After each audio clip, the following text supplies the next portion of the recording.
नदिया के पार हा राजश्री प्रोडक्शनचा कौटुंबिक सर्वांग सुंदर चित्रपट 1 जून 1982 रोजी प्रदर्शित झाला होता. यंदा त्याला 42 वर्ष पूर्ण होत आहेत. राजश्री प्रोडक्शन्सच्या नेहमीच्याच त्यांचा जो दर्जा आहे त्यानुसार हा सुंदर असा कौटुंबिक घरेलू वातावरणाचा चित्रपट होता.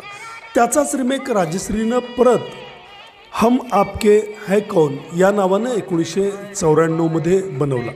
फरक एवढाच होता की मूळ चित्रपट नदिया के पारमध्ये जे कुटुंब दाखवलं होतं ते सर्वसाधारण गरीब अशा परिस्थितीतलं दाखवलं होतं किंवा मध्यमवर्गीय सामान्य घरांमध्ये राहणारं, आणि हम आपके है कौनमध्ये जे कुटुंब दाखवलं होतं ते छान असं हवेली वगैरेमध्ये राहणारं श्रीमंत उच्चभ्रू दाखवलेलं होतं. नदिया के पारमध्ये सचिन, साधना सिंग अशी नावं होती.